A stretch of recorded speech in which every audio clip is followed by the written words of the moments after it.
যদি বিতর্কিত উপদেষ্টাদেরকে আপনি এখনো প্রত্যাহার না করেন, তাহলে হয়তো আপনার বিরুদ্ধে আন্দোলন শুরু করতে হবে। আমরা শুধুমাত্র মসজিদ ভোট পেয়েছে, কম সংখ্যক ভোট পেয়েছে। পর্যন্ত এইভাবে বসে থাকলে আমি আমার ইস্তফার দিকেও ষড়যন্ত্র অব্যাহত রেখেছে। যখন আবারও নির্বিচারে হত্যা, আবারও জুলুম, আবার অত্যাচার না, আমাদের আন্দোলন, আমাদের সংগ্রাম এখনো শেষ হয় নাই।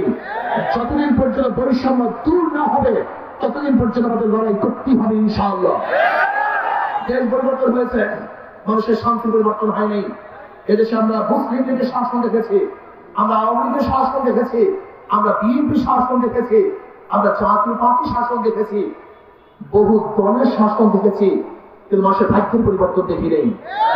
আমরা দেখেছি আইয়ুব খানের শাসন, এরশাদের শাসন, আমরা দেখেছি খালেদা এবং শেখ হাসিনার শাসন, কিন্তু মানুষের ভাগ্যের পরিবর্তন হয়নি। যদি বিতর্কিত উপদেষ্টাদেরকে আপনি এখনো প্রত্যাহার না করেন, তাহলে হয়তো আপনার বিরুদ্ধে আন্দোলন শুরু করতে হবে, আপনার বিরুদ্ধে লড়াই করতে হবে।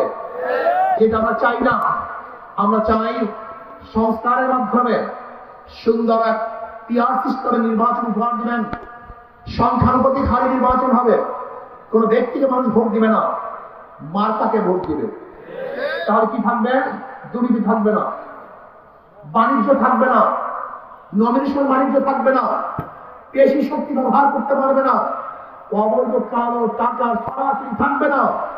প্রত্যেকটা ভোট কাজে লাগবে, যেখানে জাতীয় সরকার গঠিত হবে, প্রত্যেকের আদর্শ মানুষ সংসদে থাকবে, প্রত্যেকের কথা তুলে ধরতে পারবে।